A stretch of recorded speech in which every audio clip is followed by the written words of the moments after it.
My name is Pablo Jimenez and I welcome to this second video on church growth, and this is called the thriving church. The first one was called the declining church, and we're working upon the writings of Tom Bandy. In our previous educational nugget, we explored a model called the declining church, but for this one, we're going to be talking about another model, much more exciting, called the thriving church. As in the previous model, we will refer to writings by Tom Bandy, an expert on church growth and revitalization. And we are working upon a book that is called Kicking Habits, which is awesome and that you should buy it soon. Here you see the cover of Tom Bandy's book. So let's talk about the thriving church, shall we? As expected, after describing the declining church, Bandy proposes another model, and this one is called the thriving church. Such congregations value the mission of the church above anything else. For example, thriving churches can be described as not only big, they can also be petite or small.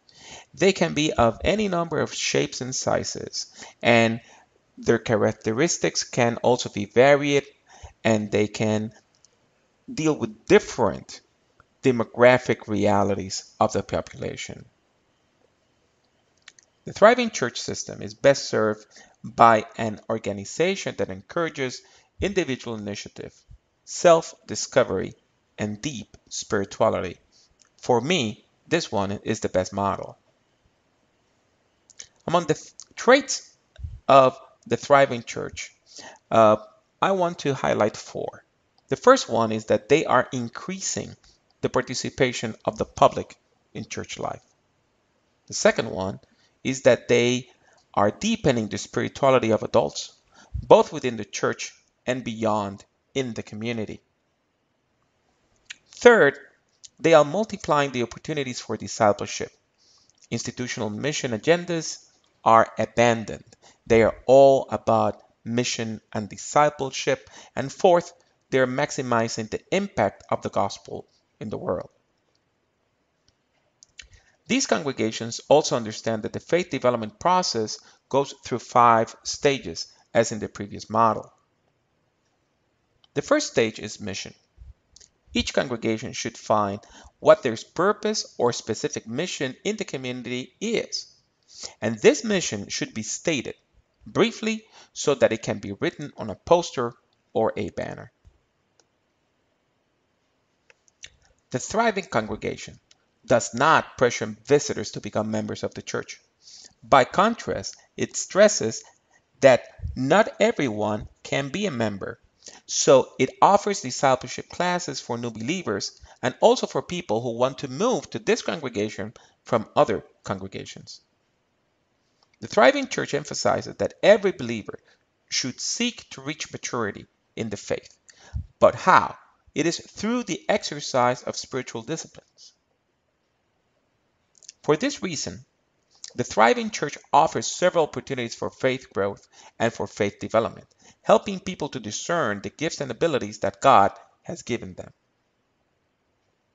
Therefore, the thriving church will offer other options for nurturing faith. For example, they would have large groups for men or women, weekend retreats, traditional Bible study classes, and also a vibrant Sunday school. Why so many options? Well, because in their commitment to engage the full diversity of the public, that means that these churches devise different points of entry, different pathways through which people can walk and begin to participate in the church's life and mission. This type of congregation offers a wide range of opportunities for worship, study, and service. Thus, it offers worship services aimed at various audiences. Various audiences that you want to reach, for non-believers to mature believers. For example, the thriving church cultivates different styles of worship, and it may offer traditional, contemporary, and even experimental worship services. The thriving church believes in the royal priesthood of every believer. It understands that every believer is responsible for discerning the ministry to which God has called him or her. The congregational leadership is responsible for facilitating the implementation of these ministries, empowering every believer to do an excellent job. In this sense, the sign of spiritual maturity is that the believer is sent.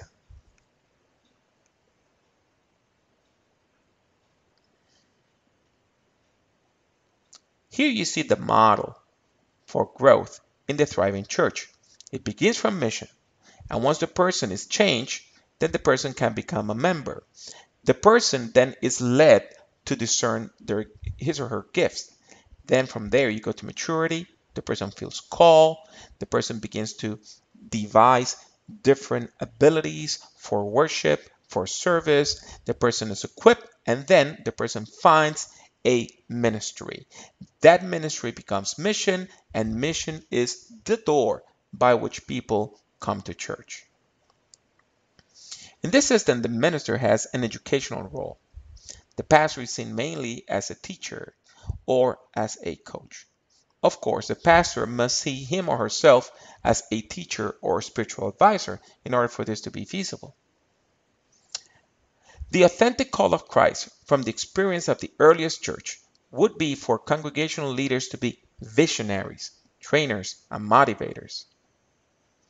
The pastoral leader, once called the minister, is now a visionary, is not an administrator.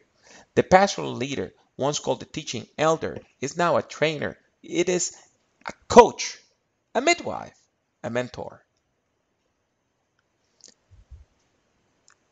Visionary pastors always relate to people by asking this question: what are the God given spiritual gifts that Jesus Christ is calling you to exercise in a concrete way? And how can I equip you to discern and to do that ministry with excellence? The pastoral leader, once called the supervisor, overseer, or bishop, is a motivator, not a coordinator. The ministry team provides pastoral care, both to the faithful but also to people who are not part of the church, while teaching how to grow in the faith and how to be an active agent of the mission that God has for that congregation. Remember that in the thriving church, all the congregation shares in fulfilling the Christian mission and in cultivating community relations. Every member of the congregation is called, so every member of the congregation must see him or herself as an integral part of the church's ministry team. This leads to a new administrative model, and this is one area in which Bandy's book is simply fascinating because he minimizes the role of governing bodies in a growing congregation. Bandy advocates for small delegating authority bodies and for economic resources that may help the working groups to carry out their work. The virtue of this model is that it streamlines administrative work for the church. Two features of this organizational model are fundamental, but also fulfilling the goal of the system. Streamline administration by the trusted, gifted few. Their purpose is not to get permission for work, but to enable the work to be done with excellence. So basically, in the thriving church, you always begin with a yes. You have to prove to someone that they cannot do something. So you don't come to ask for permission, you have permission. And the church is there to enable you to reach your full potential as a Christian. Second, decentralized control and multiplying self-guided mission units. This is very important. Responsibility for the design and implementation of ministry is given to groups, large and small, and we are going to be talking about small groups in our third presentation, but also to even individuals as they discern their gifts and hear their callings. So this is a management model that is proscriptive instead of prescriptive.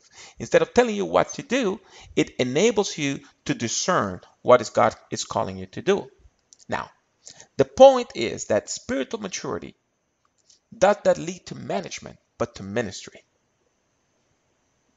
it does not lead to bureaucracy, but to activism. So in summary, the human resources team grows ministers.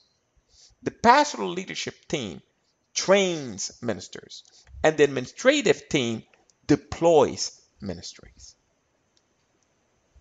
So let's make a comparison between our two models. Uh, Here you have the declining church system. The person is welcome, enrolled, informed, nominated, supervised, kept, and at the center you have meetings. So you have to go through all these hoops, and that is why Bandy compares the declining church system with the game of croquet. And let me tell you, croquet is a great game that is played in the English-speaking Caribbean. Now, the thriving church system is different because it is vibrant, it is agile, it is fast-paced. So what you see is as soon as people come in, they're changed, gifted, called, equipped, and sent. They're not kept. Meetings are not at the center of anything.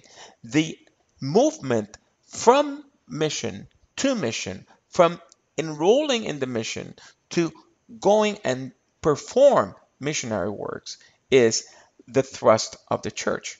So we have here a comparison from enrolled to kept, from changed to sent. And this is the end of our presentation. I hope that you have found it interesting and that you seek our third video on how to revitalize your church.